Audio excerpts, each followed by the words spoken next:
Pozdravljeni in dobrodošli na današnjem posvetu in srečanju z naslovom Mlade generacije kmetujejo pametno, ki ga medijska hiša Večer organizira v sodelovanju s Celjskim sejmom.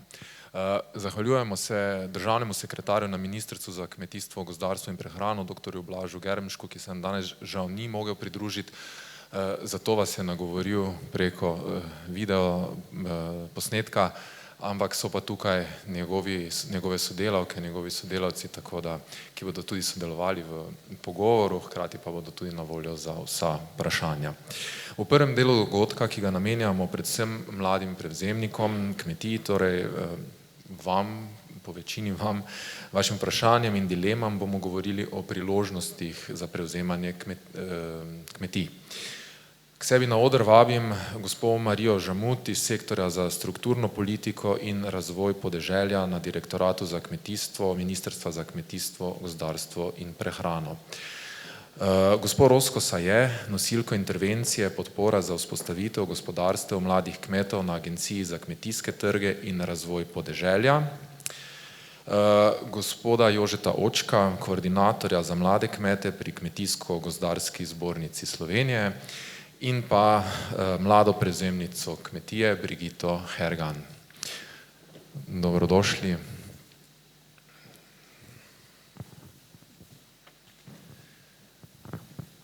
Generacijska pomladitev je eden ključnih predpogojev za hitrejše prestrukturiranje in povečanje konkurenčnosti slovenskega kmetijstva. Mlajši nosilci kmetij so bolj izobraženi in usposobljeni za delo v kmetijstvu. Cilj je spodbuditi mlade, da se odločijo za zagon kmetije in da si na kmetiji ustvarijo delovno mesto za polni delovni čas. Izobrazbena struktura mlajših kmetov je višja, posledično so bolje usposobljeni za delo na kmetiji. Mladi kmetje so tudi bolj podjetniško naravnani in motivirani za uvajanje tehnoloških, proizvodnih in organizacijskih, tudi trženjskih sprememb in inovacij. Zaradi pomanjkanja lastnega kapitala pa težje dostopajo do finančnih virov, ki jih potrebujejo v najbolj zgodnji fazi zagona. Ministrstvo za kmetijstvo, gozdarstvo in prehrano je lani poleti objavilo težko pričakovan javni razpis za medgeneracijski prenos kmetij. Za programsko obdobje skupne kmetijske politike, v katerem je pomladitev gospodarjev kmetij ena od prednostnih nalog kmetijske politike. Pomladitev naj bi pospešilo 66 milijonov evrov, ki jih bodo med mlade kmete razdelili do leta 2027, torej kot smo slišali tudi v nagovorju državnega sekretarja. Za prvi javni razpis na intervencijo IRP24 podpora za vzpostavitev gospodarstev mladih kmetov so na ministrstvu odmerili 12 milijonov evrov. Slovenija je namreč že dolgo na repu držav z neugodno povprečno starostjo gospodarjev kmetij, ki se ne niža, temveč se je v zadnjih letih celo povišala in to na 57 let. Zato nas še posebej veseli, da ste danes z nami predvsem mlajši slušatelji. Gospa Žamut, kako ste na ministrstvu zadovoljni s procesom pomlajevanja kmetij v Sloveniji? Slišimo namreč, da še kar zaostajamo seveda na tem področju. Kje vi vidite razloge za to? Kakšna podpora tej, ki je že na voljo, še sledi? Pozdravljeni tudi v mojem imenu in v imenu Ministrstva za kmetijstvo. Ja, kot ste lahko slišali, povprečna starost nosilcev kmetijskih gospodarstev je okrog 60 let. Se pravi, ne moramo biti zadovoljni s tem, saj to so leta, ki bi morali ta starejši žiti v pokoj, mladi prevzeti. S staranjem pa so tudi nosilci niso tako inovativni, se ne odzivajo tako hitro na novosti. In to je seveda zaskrbljujoče, saj vpliva tako na produktivnost dela, kot tudi na ekonomski vidik samih kmetij.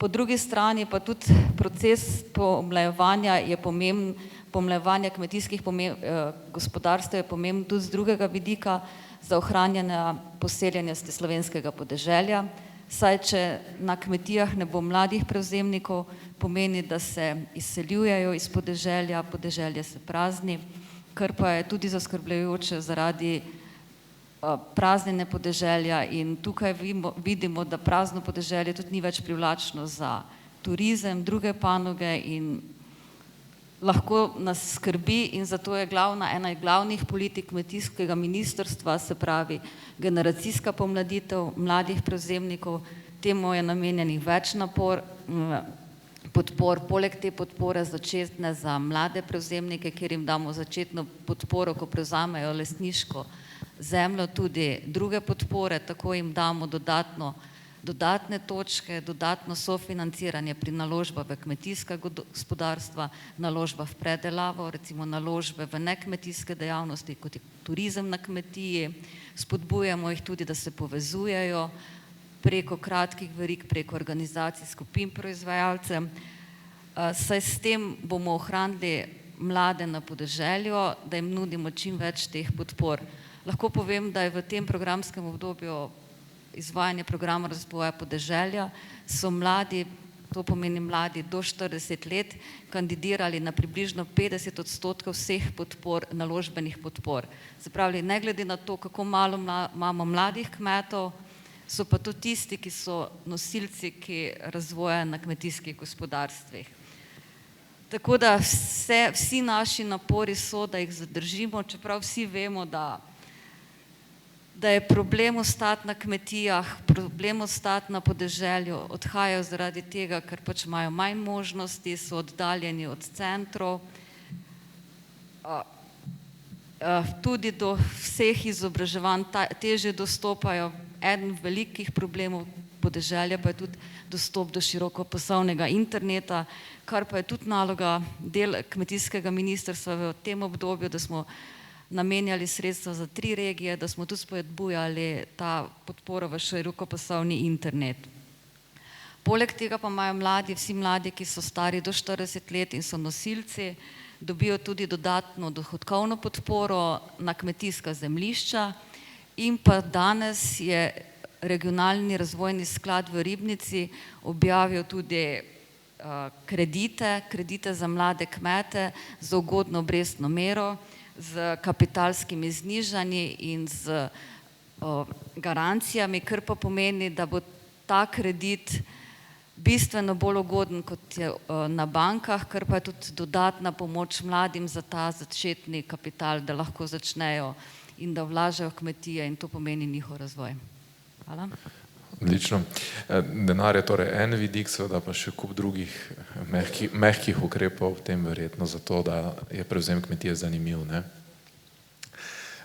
Gospa Saje, zakaj je ključno, da mladi prevzemniki prevzamejo kmetijo, upravljanje? Prinaša svežo energijo, po drugi strani jim lahko očitamo pomanjkanje izkušenj oziroma ali je treba iskati sinergije 2 generacij, morda celo 3 generacij za uspešno vodenje in prevzemanje kmetij?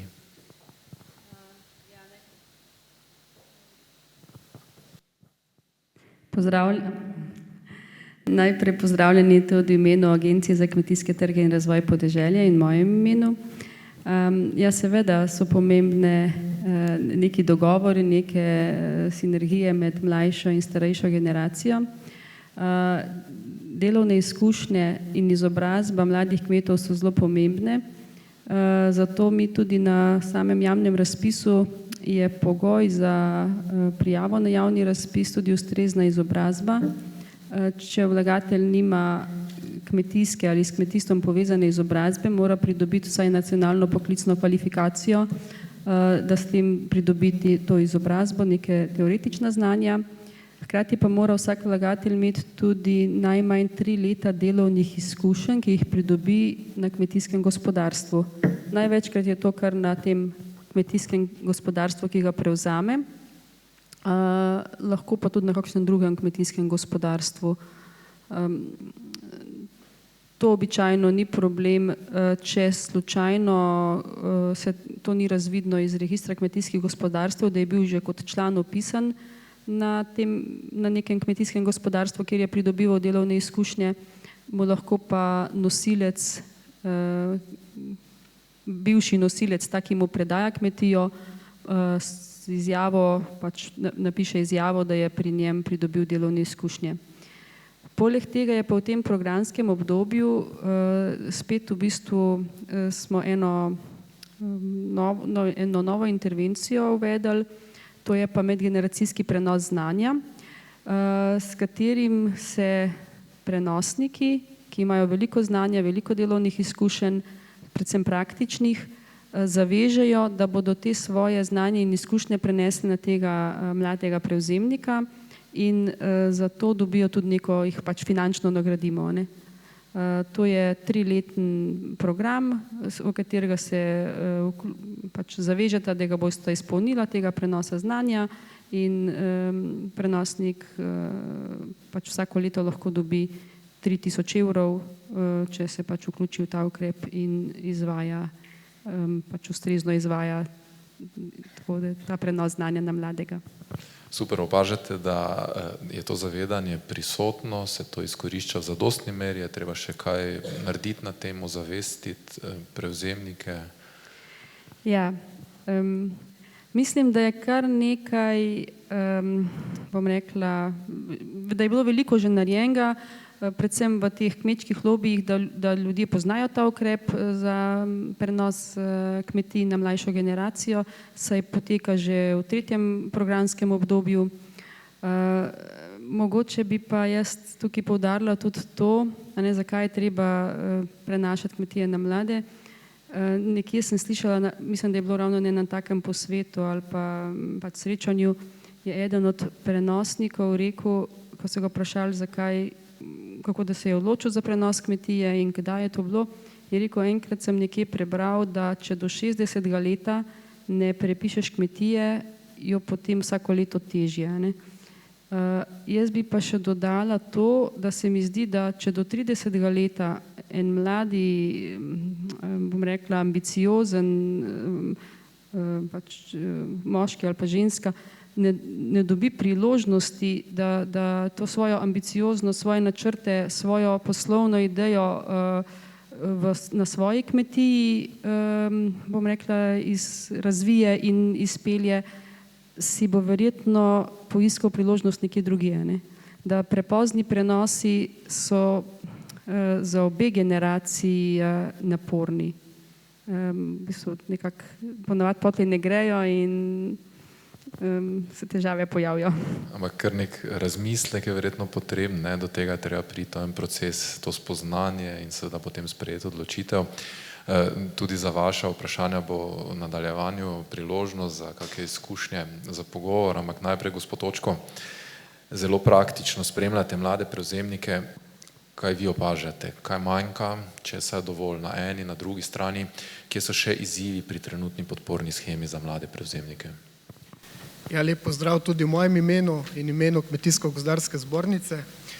Zelo smo veseli, da ste nas povabili na ta pomemben dogodek, ki odpira dve pomembni temi, ne. Na eni strani mlade prevzemnike in na drugi strani digitalizacijo. Kot je že prej omenil tudi državni sekretar, to dvoje gre zelo z roko v roki.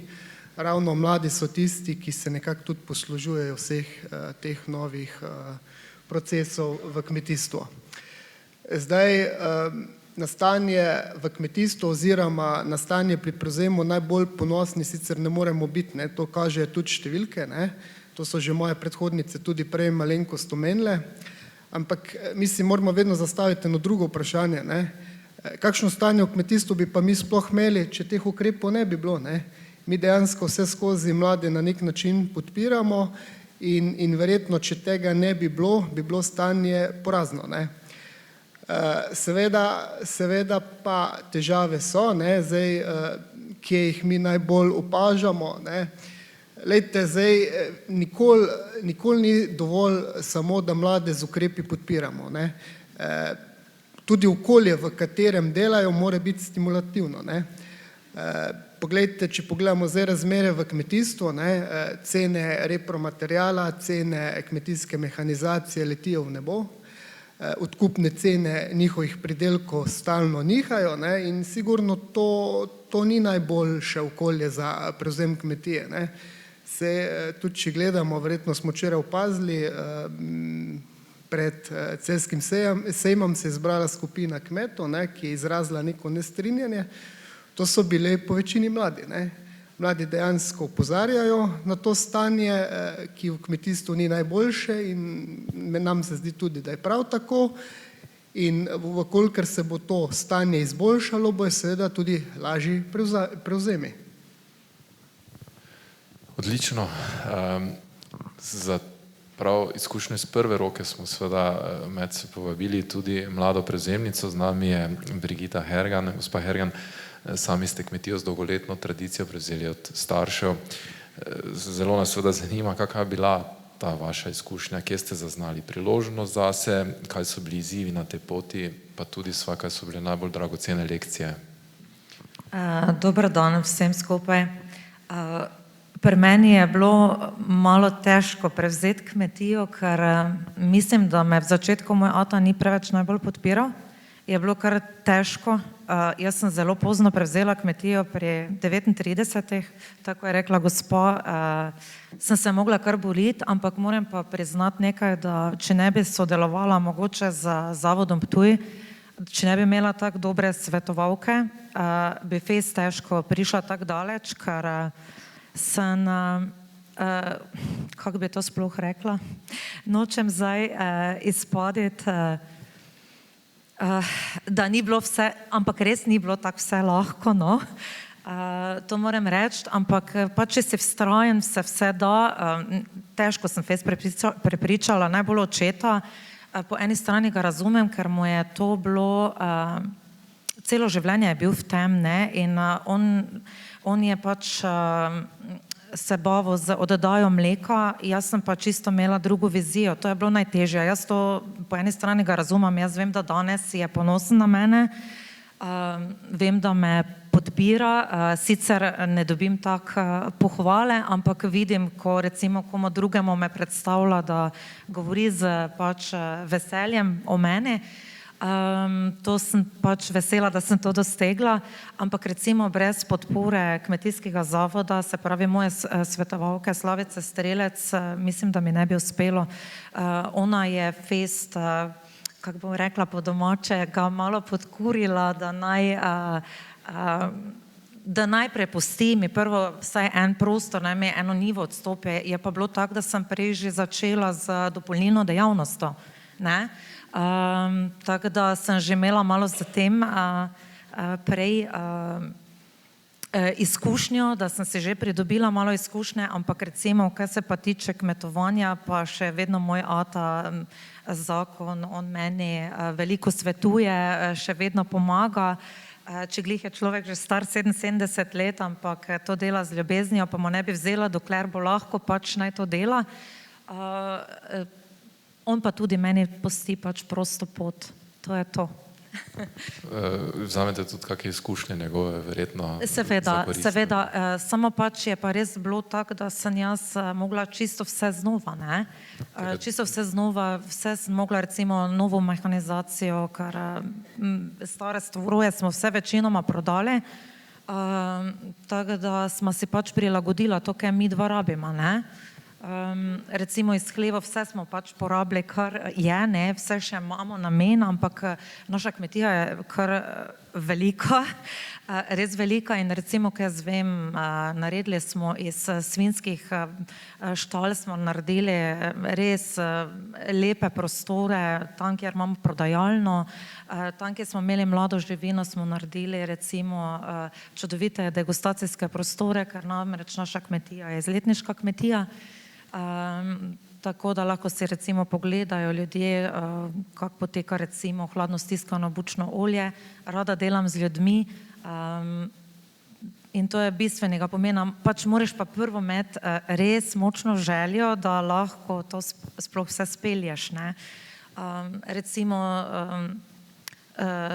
dobiš res denar za kmetijstvo, ne, ampak to je začetni zagon sigurno velike. Dobi se v 2 delih, ampak recimo za tako reakrenacijo kmetije, ne, je potrebno še najmanj 2-krat ali pa 3-krat toliko, ne, če ti hočeš vse to speljati tako, kako si zamislil, ne. Meni ni vse eno, kako izgledajo stvari, jaz hočem, da je to lepo, da je za mene v mojih očeh perfektno, da sploh lahko to odprem. Odlično, še bomo govorili o transformaciji vaše kmetije. Gospod Točko, izvolite. Ja, mene zelo veseli, da je gospa Brigita pohvalila delo Kmetijske svetovalne službe, ki deluje v okviru naše Kmetijsko-gozdarske zbornice, ker mislim, da ima večjo težo, da ste to vi pohvalili, kot da bi jaz sam.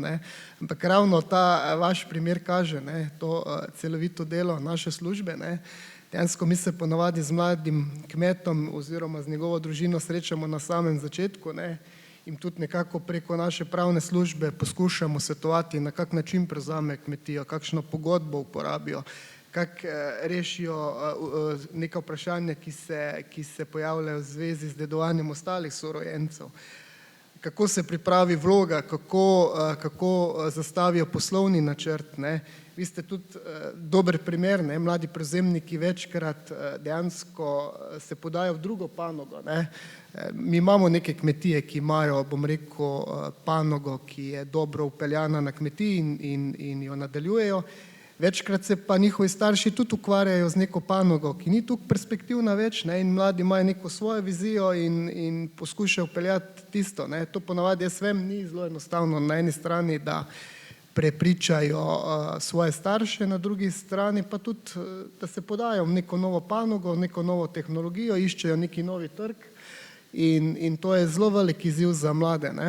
Mogoče, če pa še grem nazaj malo na delo svetovalne službe, mi res se trudimo, da je to delo čim bolj celovito, da mlademu prevzemniku stojimo ob strani čez cel ta potek, pomagamo mu tudi pol, ko so že sredstva odobrena, da pravilno investira, da pravilno pripravlja zahtevke, pripravljamo zahtevke in ponavadi se mladi tudi odločijo za kakšne druge investicije na kmetijah, tudi pri tem jim pomagamo za izdelavo, idejnih načrtov, s pripravo drugih vlog za investicijske razpise in jim poskušamo biti nekako tu čim bolj v oporo pri tem delu. Super, hvala. Gospa Žemut, kaj so, nekaj ste si pribeležili, morda to sicer pa kaj je to, kar smo slišali, so najpogostejše ovire, razlogi, težava za prenosnike, seveda ta sprememba dejavnosti, ali so še tu drugi razlogi? Ja, se je bilo že kar omenjeno, precej razlogov, zakaj se starejši ne odločajo za predajo kmetije. Mogoče bomo tudi potem strani KGZS gospod Očko dopolnil, ker pač imajo več izkušenj na terenu. Ampak vseeno, verjetno v prvi vrsti so te družinske zadeve, kjer se morajo znotraj družine pogovoriti glede nasledstva, tudi sorojenci, kaj dobijo. Potem imamo tudi ta gospodarski pritisk, kmetijstvo je gospodarska dejavnost, se pravi, če imamo na trgu ni stabilnih razmer, potem tudi nimamo mladih, ki bi se odločili za prevzem. Predvsem pa je to, moramo se zavedati, da ta starejši, ki predaja svojo kmetijo, on je pustil tukaj svoje življenje, svoje življenje, svojo srce, zdaj mora predati. Vemo, da ni rožnato na področju pokojnin v kmetijstvu, kmetje so v zelo malem deležu, si plačujejo za pokojnine, za pokojninsko zavarovanje. Tudi tisto, kar si plačujejo, potem so izplačila zelo nizka in potem je seveda tudi ta moment, naenkrat ta starejši ostane brez zemlje, se tudi lahko boji za svojo prihodnost, vedno vemo, da je prisotna ta družinski konflikti ali karkoli. Tudi mogoče je problem to, da če hočejo mladi podporo iz naših ukrepov, morata starejši predati vso zemljo, lahko mu ostane najmanj pol hektarja. Se pravi, res imamo tukaj potem starejši ostanejo, lahko rečemo, brez vsega. Mislim, da je tudi pomembno, da kmetijska svetovalna svetuje tudi starejšim, kako te prenose napisati, kakšne pravice in podobno. Nažalost pa Evropska komisija ne dovoljuje več ukrepa, ki je bil v letu 2007-2014, kjer se je spodbujalo zgodnje upokojevanje. Tega Evropa ne podpira več, tako da ne moremo tem starejšim dati neke pokojnine, takrat je bila, mislim, da 10 let. Zato smo mi ta novo intervencijo, ki jo je že gospa Saje omenila, se pravi, da vsaj 3 leta damo neko podporo starejšemu. Res je samo 3000 evrov na leto, ampak je vseeno neko obdobje, mogoče tudi niso tudi tisti, ki so v pokoju, še niso dobili pokojnine, so mogoče prej dali kmetijo, tako da res poskušamo nekaj, da bi res do tega prenosa prišlo. Na eni strani se pravi, moramo spodbujati starejše, da predajo in pa seveda Glavno je pa, da mlade, da bojo sploh hoteli prevzeti. Mislim, da je tudi tukaj še večji problem, kot pa predaja. Slišali smo seveda na primeru gospe Hergan, da so mehke metode od človeka, očitno odvisno, kako pristopiti tudi do starejših, kako jih pregovoriti, s kakimi argumenti, tako da odlično. Gospa Sajka pa na drugi strani pač prevzemniki, pravna pomoč, gospod Točko je omenjal te neke okvirje, to se je treba razčistiti, kaj vse jim je na voljo, svetovanje, kako zapleten sploh je ta postopek prenosa kmetije? Ja, postopek prenosa kmetije je kar zahteven, ravno zato, ker posega res na različne področja. Se pravi, najprej je treba se dogovoriti, to, kot so že vsi moji sogovorniki povedali, znotraj družine. In po mojem največkrat se začne sploh ta postopek tako, da pridejo sploh tisti, ki se imajo namen tudi prijaviti na javni razpis za mlade prevzemnike, da pridejo do kmetijskega svetovalca. Jaz bi tudi vsem to svetovala, da najprej se na kmetijsko svetovalno službo obrnejo in oni pogledajo najprej, če sploh kmetija izpolnjuje pogoje, če je dovolj velika, to je bistveni pogoj, potem če kmet izpolnjuje pogoje, se pravi starostni, glede izobrazbe, glede delovnih izkušenj, se to jim bojo svetovali.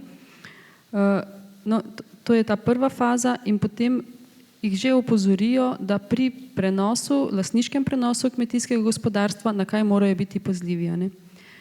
Tukaj je Marija omenila, da lahko si prenosnik obdrži ali pa komu drugmu podari, se pravi iz prevzema je možno izločiti do pol hektarja zemljišč, to je lahko namenjeno sojorojencem, lahko si obdrži prenosnik. Tukaj bi še eno posebnost omenila, ki jo sprva ni bilo, potem smo pa videli, da to res zelo velik prenosnikom pomeni. Na začetku je bilo samo te pol hektarja zemljišč pa stanovanjska stavba, ker to logično, da za stanovanje je pa res vsak hoče imeti rešen stanovanjski problem. No, potem so bile pa težave največkrat z zidanicami. To je pa kmetijski objekt, ampak prenosnik bi pa tisto zidanico, pa tisti majhen vinograd bi pa res rad obdržal. No in potem smo nekako rešitev našli, da lahko pač ti manjši kmetijski objekti, se pravi do pol hektarja zemljišč in kmetijski objekt, ki služi obdelavi temu zemljišču. Se pravi neka majhna zidanica za tisti majhen vinograd, to gre, ali pa ne vem, nek majhna kmetijska lopa za tisti, ali pa nek kozolček neki ali neki tazga. Seveda vse ostale kmetijske objekte, vse hleve, vse kar je pa nujno za funkcioniranje te kmetije, ki se prenaša, pa mora prenosnik pač prenesti na prevzemnika. No, seveda potem sledi pač notarska prenos kmetije in vpis v zemljiško knjigo, no to še prenos nosilca v registru kmetijskih gospodarstev in potem, ko je vse to urejeno, je pa prijava na javni razpis za pridobitev sredstev. Od tega lastniškega prenosa kmetije in vpisa nosilstva v registr kmetijskih gospodarstev na mladega tega kmeta je lahko največ 5 let do oddaje vloge na javni razpis. To je zdaj v tem novem programskem obdobju, to je kar dosti dolgo obdobje, da si lahko v bistvu pač vse stvari uredijo, zberejo. Ker v prejšnjem programskem obdobju je bilo pa samo 2 leti in tam je pa včasih komu mal ušel ta, sploh če so bili razpisi objavljeni enkrat na leto ali pa mogoče, da je bilo še kakšen malo daljše obdobje, več kot 1 leto med enim in drugim razpisom, smo imeli potem včasih kakšnega, ki je pa mu to težave povzročalo. Super, hvala. Gospod Točko, o prenosu znanja smo že govorili. Zanima me ta del še, kako pomembni so temelji, to se pravi z vidika mladih prevzemnikov, njihova izobrazba, izbira srednje šole, izbira fakultete, tudi praksa doma ali v tujini, dodatne izobraževanje, kako dober temelj, kako ključen temelj je to pred prevzemom kmetije? Ja, mogoče bi začel na tak način. Ta mlad prevzemnik se ne pojavi kar naenkrat tam, zdaj star 30 let, pa bo prevzel kmetijo, ta mlad prevzemnik se je mogel nekje že izoblikovati. In tu je seveda zelo važna vloga, bom rekel, njegovih staršev, ne. Če je to neka prava vzgoja, ne, če življenje, da se skozi poudarjajo te vrednote, ki so v kmetijstvu, ga na pravilen način vključujejo v sam proces kmetovanja, seveda po njegovih zmožnostih, ob njegovih letih, ne. In seveda tudi to, kar ste sami omenili, njegovo izobraževanje, ne. Zdaj, mi ne moremo reči, ne, da tisti mogoče, ki je končal kakšno drugo srednjo šolo ali pa fakulteto, ki ni kmetijska, da pa zato ni primeren za kmeta, ne. Ampak če pa gledamo neke druge branže, je popolnoma jasno, ne. Zdravnik je končal medicino, odvetnik je končal študij prava, zdaj v kmetijstvu imamo včasih občutek, da se kar poudarja, da so vsi drugi boljši, kot pa tisti, ki so pa nekako se izobraževali v kmetijskih smereh ali pa saj v sorodnih smereh, ne. Mi dejansko kar dokaj odkrito rečemo, da izbira šole je zelo važna in tudi je zelo primerno, da dejansko nekdo, ki se odloča za poklic kmeta, da mogoče pristopi že v srednji šoli, v kmetijsko šolo, nadaljuje tudi na fakulteti z temi vsebinami. Pa mogoče tudi iz tega naslova, ne, v tem procesu šolanja tudi sreča potem vrstnike, ki izhajajo iz kmetij, ki imajo podobne interese, ki se na svojih kmetijah srečujejo z različnimi težavami in tudi skupaj rešujejo. Tako da ni zanemarljivo to, da se mogoče mladi, ki se odločajo pol za poklic kmetijstva, nekako tudi odločajo za izobraževanje v smeri kmetijstva. Mislim, da imamo v Sloveniji dobre kmetijske srednje šole, tudi dobro razporejene po celi Sloveniji, imamo dobre fakultete in sigurno lahko mladi pridobijo ustrezno znanje. Sedaj pa v tem času važna še ta stvar, da mogoče izkoristijo čim več možnosti, ki jih imajo, da izrabijo kakšne obiske v tujini, se pravi kakšne prakse v drugih državah, da vidijo, kakšni načini kmetovanja so pri sosedah, da mogoče grejo tudi na kakšno prakso na drugo kmetijo, se pravi, da črpajo čim več različnih znanj. Recimo zelo priporočljivo je za mladega, da se vključi tudi v Zvezo slovenske podeželske mladine, ne, tudi tam se družijo isto misleči, imajo različne možnosti izobraževanj, kakor mi je znano tudi po nekih svojih kanalih imajo možnosti, da se udeležujejo praks v tujini. Dejansko vse to so neki prijemi, ki mladega izoblikujejo in takrat, ko pride tisti primeren trenutek za prevzem kmetije, je ta mladi nekako čim bolj izoblikovan oziroma usposobljen za samo kmetovanje naprej, ne. Zdaj, če še mi date kako minuto, bi še mogoče se navezal na prejšnjo debato in sicer pravijo, ne, na kmetiji je proces prevzema kmetije eden najbolj stresnih dogodkov, ne. Dejansko za tistega, ki kmetijo preda in tudi za tistega, ki kmetijo prevzema, ne. Dejansko oba stopata v neke nove čevlje, ne. Kot je gospa se je prej omenila, to res za tistega, ki preda kmetijo, ni enostavno, ne. Do zdaj je bil glava družine, vsi neki finančni toki so šli preko njega, vsa lastnina je bila njegova, ne. Ker naenkrat po večini vse to zgine, pride nekdo drug, ne, seveda tudi pa za tega mladega, ki pa to prevzame, ne, pa tudi, bom rekel, ni enostavno, ne. Prevzel je neko kmetijo, ki je po večini šla iz roda v rod, njegova dolžnost je, da jo pelje naprej, v končni fazi, se veste, na kmetiji je to tako, ne, skoraj ne moreš reči, da si dobil lastnino, bolj si dobil upravljanje in jo pripravljaš na prevzem naprej za tvoje potomce, ne. In veste, na kmetiji je zelo neprijetno, da si ti tisti, ki dejansko se je pa kmetovanje v tvojem, bom rekel, življenjskem ciklusu ustavilo, ne.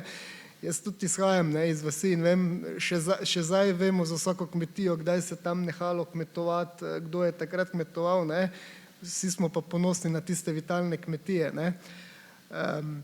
Tako da je res zelo pomembno, ne, da pa vse inštitucije res pol pri tem procesu sodelujemo, da pomagamo, res, jaz vidim, da danes med publiko zelo dosti mladih, Verjetno so tudi iz tega razloga, ker so potencialni mladi prevzemniki. Res obrnite se na našo svetovalno službo, z veseljem vam bojo pomagali, iščite informacije, se veste, ključ za nek uspešen prevzem kmetije je vedno, da imaš prave informacije, da ti ljudje pomagajo in če dejansko si vsem tem obdan, če si tudi prav izobražen, je to veliko lažje in pol lahko iz tega stane neka taka zgodba, kot je pri naši mladi prevzemnici, se pravi uspešna, ne? Res je uspešna. Gospa Hergan, vi ste nekoč mlekarsko kmetijo transformirali v kmetijo, kjer pridelujete oljnice. Omenili ste, da je to tudi izletniška kmetija, trgovina. Zanima me ta izkušnja oziroma kaj od naštetega ste vi koristili na tej poti, pa seveda kako dragocena je bila ta izkušnja za vas osebno prevzema in seveda zdaj nadaljevanja neke nove dejavnosti. Ja, jaz bi se ostavila pri tem prevzemu, ne. Se pravi, to je kar trdi oreh, ne. Saj sem rekla, po drugi strani pa tudi razumem očeta, od mame sem imela 100% podporo takoj, zato ker morate vedeti, kaj je pač vezano z živalmi, zahteva človeka celega, ne. To vemo vsi kmetje. Ne, da jaz živali ne bi rada imela, nasprotno, jaz jih imam zelo rada, ampak vedno smo bili omejeni. Vedno. In to me je najbolj zmotilo, sama isto imam družino, imam sina in sem si želela malo drugačno življenje. Se pravi, da ne bom vedno omejena, da gremo kam, da moram biti točno ob uri doma, da se živali pomolzejo, da moram biti zdaj ob uri doma. Zaradi tega sem šla v čisto drugo smer. Je pa res, da imeli smo zelo dobro čredo in tudi razumem, da očet je bilo težko. Ti postopke vpisovanja, v to je bilo kar naporno, vam povem, ker sem tudi bila jaz že, nisem več bila tako strašno mlada, ne, in sem bila tudi že jaz sama malo nestrpna, ata je bil nestrpen, normalno, ker smo to hodili okrog pa vse te papire rihtali. Zato je res prav, da če imate možnost, če vas starši podpirajo, da čim prej to naredite, kako imate možnost, ker včasih ti zmanjka potrpljenja. Jaz sem se vmes parkrat razjokala, ne. Pride kdaj vmes kake hude ure tudi med staršami, pa si mimogrede kaj rečeš, kaj ni prav, ne. Ampak to je vse tako življenjsko, ne. V glavnem, če vse to se da iti, samo pač mora biti dovolj močna volja, pa to moraš imeti res rad, ne da greš zaradi denarja, ki ga dobiš, ampak res moraš imeti rad, ne. Ker pridejo tudi fejst težki trenutki, ko ti njena vreme služi, pa te malo potolče dol, ne. Pač fajn pa je, da imaš neke take izdelke, da lahko ti pač obogatiš izdelek, ne, z malo višjo ceno, ker vemo, da recimo odkup koruze, pšenice, to je vse tako nizko, da jaz bi rekla, da jih je lahko sram, da nam to delajo, ne. Zato se ni čudno potem, da se mladi skoraj ne upajo odločati, ne, ker to so take mizerne cene, da je to malo žalostno, no, tako bom rekla. Jaz sem vso koruzo se doma letos pustila in enkrat jo bom že prodala, pač po take ceni, ko si zaslužim, evo, ko si moja kmetija zasluži. Nimamo veliko zemlje, ampak to, koliko pridelamo, se mi zdi, da je prav, da se za to primerno tudi dobi plačilo, no. Odlično, hvala za ta iskren, odkrit odgovor. Preden približamo debato v koncu, seveda, ker na vse ne moremo vplivati, govorite o odkupnih cenah, ne da se, ampak vendarle, gospa Žemut, je evropska shema podpore kmetijstvu ustrezna, zadovoljuje potrebe, ki jih imamo, na primer tudi na nacionalni ravni v državi, kot je Slovenija. Slišimo namreč, da se Slovenija glede konzumacije hrane, ki le sledi ceni, siromaši in zaostaja v razvoju, a mlade generacije vendarle razvijajo drugačen odnos do hrane, tudi do okolja, do ljudi. Kaj to pomeni za mlade prevzemnike? Bodo ti ustvarjali trende na področju prehrane ali jim le sledili? Ja, evropska kmetijska politika je takšna, kot je. Verjetno veste, je ena prvih skupnih kmetijskih politik na nivoju Evropske unije. Nastala je tudi zaradi lakote po drugi svetovni vojni, kjer so pač poskušali spodbuditi kmetijstvo. To je preraslo v te subvencije, te podpore, ki jih imamo zdaj. Sredstva za kmetijstvo, za podpore v kmetijstvu se manjšajo na nivoju Evropske unije, ker so pač postale pomembne še druge prioritete, kot vemo, migracije, obramba in podobno, tako da vedno manj je sredstev, ki jih moramo primerno porabiti. Seveda tisti, ki sredstva dobi, nikoli niso zadovoljni, vedno jih je premalo. Mi se trudimo, da bi jih razdelili tako, da je spodbuda kmetijstvo. Se pa recimo lahko rečemo, da pa mladi kmetje, mladi prevzemniki so pa tisti, ki recimo postajajo tudi malo drugačni odnos imajo, se pravi, se verjetno je opaziti trend, da več mladih kmetov se odloča recimo za ekološko kmetovanje, se zavedajo, da je potrebno ohranjati naravne vire, da je pač okolje to, ki ga imamo, je eno, edino. Tako kot je gospa že rekla, se tudi mladi zavedajo, da mogoče je treba iskati z izletniškimi kmetijami, se pravi potrošnika doma na dvorišču, da ni posrednikov, se pravi temu primernejša je tudi lahko cena izdelkov, ki jih prodajo. Zato mislim, da je vedno več mladih, ki se zave te kratke verige, da naj potrošnik pride do njega, da lahko mu predstavi svojo zgodbo, svoj izdelek kvaliteten, da ve, da je to res izdelek slovenske kmetije, ne pa mogoče samo napisano, da je bilo predelano ali pakirano v Sloveniji. Gospod državni sekretar je že omenil, mladi so nosilci razvoja. Inovacije, po inovacijah posegajo mladi. Se pravi, vsa inovacijska tehnologija, ki jo poznamo, ki verjetno je na slovenskih kmetijah, je na kmetijah mlajših kmetov, se pravi od teh robotov v živinoreji do vseh inovacij, ki pač prihajajo na slovenski trg. Seveda mladi so izobraženi, mladi imajo znanje, mladi znajo dostopati znanja, zato tudi to izkoriščajo pridno. Pa tudi mislim, da se mladi tisti, ki se zavedajo te njihove družbene odgovornosti, tako na eni strani, da če imajo živali, je treba poskrbeti za živali, dobrobit živali, do tega, da če imajo zaposlene delavce, da skrbijo za njihove pogoje. In pa seveda, kot sem že na začetku rekla, verjetno so mladi res tisti, ki se zavedajo teh naravnih virov, da se potrebno ohranjati okolje, da le tako bomo lahko do oni živeli, kmetovali in ustvarjali za sebe in pol za naslednje generacije. Odlično. Gospa Saje, mladi kmetje so torej in bodo steber kmetovanja v prihodnosti. Kaj nujno potrebujejo za to, da bodo lahko prosperirali v teh hitro spreminjajočih se razmerah?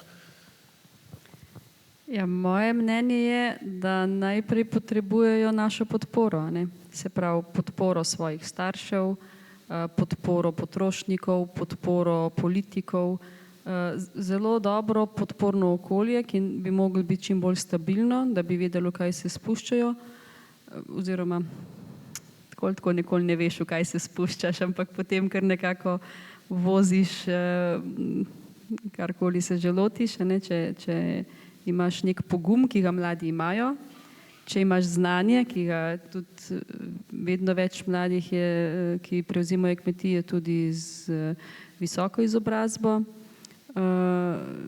in imajo tudi veliko idej. Mladi imajo tudi veliko idej in te ideje lahko uresničujejo, če jih nekako okolica podpira.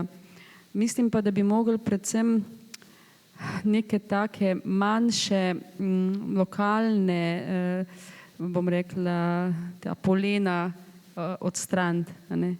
To so razne težave pri pridobivanju gradbenih dovoljenj, razni zapleti, ko se, ne vem, ravno zdaj je bilo na zadnji kmetijski oddaji, kako so v Franciji sprejeli petelini zakon, da se ne morejo pritoževati nad hrupom, smradom, ne vem, pač navadnimi kmečkimi opravili ali pa kikirikanjem petelinov prezgodaj zjutraj na podeželju v vaseh, ker to je pač podeželsko okolje, ki pač je takšno, ne, to je tako, kot bi se nekdo, ne vem, preselil v center mesta in potem ga bi pač motila gneča in hrup prometa tam okrog, ne.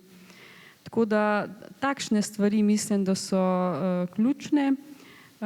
Potem tudi to, kar je že Marija rekla, seveda te inovacije, digitalizacija. Preden se je ta posvet začel, smo se pogovarjali, da so, pa tudi naša sogovornica, gospa Brigita je rekla, da je motil to, da pač ta hleva, ne, vsakodnevna vezanost na tisto uro zjutraj in zvečer. Zdaj, nekateri imajo pa radi živinorejo in si to zelo želijo, ampak kljub temu bi bili kdaj radi prosti. In potem poiščejo neko drugo možnost, ne vem, molzni roboti so ena taka stvar, ali pa, ne vem, pašništvo in krave dojilje namesto kravomoznic. Pač iščejo neko pot, ki jim kljub temu, da se ukvarjajo s kmetijstvom, njim in njihovi družini omogočajo tako življenje, kot si ga zdaj lahko v teh sodobnih časih neka normalna družina ali pa normalen mlad par, pač kot je pričakovano, no, da lahko gre tudi na kakšno potovanje, na kakšen dopust, na kakšno večerjo v miru. Odlično, o tehnologijah bomo govorili v nadaljevanju. Gospod Očko, je to, kar smo morebiti zamudili, še mogoče nadoknaditi? Kako? Zdaj, verjetno smo kaj zamudili, ne? Verjetno smo tudi dosti dobrega v tem času naredili. Zdaj, verjetno debata niti ni tukaj smiselna o tem, kaj smo zamudili, ker na to, kaj dosti vplivati ne moramo, ne? Treba je v bistvu gledati pozitivno v prihodnost in kako bomo tem mladim pomagali.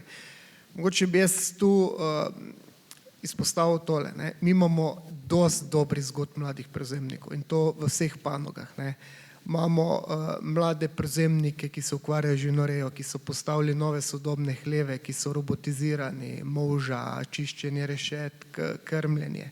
Imamo mlade prevzemnike, ki se ukvarjajo s sadjarstvom, vinogradništvom, so postavili nove sodobne vinske kleti, hladilnice, pokrili svoje nasade s protitočnimi mrežami. Imamo zelenjadarje, ki so digitalizirali procese v rastlinjakih. In vse to, kar vam naštevam, to po večini upeljajo mladi prevzemniki, ki prevzamejo kmetijo, ki grejo še na neke druge razpise, ki imajo jasno vizijo. Vendar, če hočemo imeti pa čim več takih primerov, moramo pa narediti tem mladim neko dobro okolje, ne? Tega je pa res dosti, ne? To ni zdaj samo to, da dobi podporo o prevzemu kmetije, še kakšno drugo podporo, ampak to je res neka celovita rešitev. Dosti je tudi moja predhodnica že naštela, ne? Mlad prevzemnik se ne sme soočati s tem, ne? Da bo vsak dan poslušal od svojega soseda, da ta njegova kmetija smrdi, da je zopet, ne vem, nanosil blato na cesto, ne? To so neki procesi, ki se v kmetijstvu dogajajo, seveda morajo biti zmerni, mlad prevzemnik to ne sme delati načrtno, ampak to se v kmetijstvu dogaja in to mora tudi tisti, ki na tej vasi sobivajo, razumeti, ne. Druga pomembna stvar se mi zdi zelo to pridobivanje raznih dovoljenj, ne. To mi, če gremo malo čez mejo, slišimo nekako čist druge stvari, ne. Mi smo bili lani na ekskurziji v Avstriji, ne, malenkost čez mejo, tam je bila ena ekološka kmetija, ki je imela relativno nov hlev in se celo lastnik te kmetije pohvalil, ne. Jaz sem gradbeno dovoljenje za ta hlev dobil v enem tednu, ne, in je izpostavil tudi zaradi tega, ker je vedel, rekel, vem, pri vas pa to traja zelo dalj časa, ne. In to so taki momenti, ki na kmetiji lahko zelo pomagajo ali pa zelo odvrnejo, ne. Bi pa rekel tole še, ne, ti mladi prevzemniki, ki so že prevzeli kmetije, ki še jih bojo prevzemali, ne, ti imajo zelo veliko odgovornost, ne. Na njih je, da bo krajina obdelana, da bo obdelana na pravi način, da bo poskrbeli čim za večjo samooskrbo naše države, ne. In če mi ne bomo pomagali, sami ne bojo zmogli, ne. In prav je, da jim pomagamo in če jim bomo pomagali, bojo sigurno tem ciljem tudi zadostili. Odlično, hvala. Gospa Hergan, za konec, kaj bi z izkušnjami, ki jih imate danes, svetovali sami sebi, ko ste bili stari 25 let? Se pravim, jaz sem sicer pozno začela, ni mi žal, da sem v to šla, včasih pač te je malo strah, moram reči, samo moraš čez to te strah iti, ne. Moraš biti sam v sebe prepričan, da ti bo uspelo, če si dober, skoro sigurno žanješ uspeh, da si dober, mislim v smislu, da ostaneš na isti kvaliteti, karkoli pač, čemerkoli se pač ukvarjaš. Jaz se v mojem primeru pač z oljnicami in semeni in bučnimi namazi. Če ostaneš konstantno enak, ni bojazni, da ti ne bi uspelo ali da si še boljši ali strmiš za še boljšimi idejami. Jaz še jih imam kar veliko, ampak ne vem, mogoče bo me prej čas povozil, ne zato, ker pač vse, česa se lotiš, pač zahteva veliko denarja, ne. Se mi zdi, da v tem času vseeno jaz se zavedam, da prodajam živilo, ki je v mojih očeh luksus, ne. To ni meso, jajca, kruh, to, kar ljudje vsak dan rabimo, to je bučno olje, sončnično olje je ali bučna semena, to so res stvari, ki si ljudje resnično kot priboljšek privoščijo, ne. Sicer na naši kmetiji je stalno bilo bučno olje, ampak nikoli nismo ga prodajali, smo ga vedno imeli za sebe in jaz se spomnim še včasih kot otrok, da smo vedno olje odmerjali z žlicami, ki smo ga dali na solate, 2, 3 maksimalno je šlo gor, danes samo sipamo gor, ne. Pač to je ena od stvari, jaz bi rekla vsem mladim, naj bojo malo drzni, zato ker nimaš nič zgubiti, če imaš dobro idejo, jaz mislim, da čisto vse gre.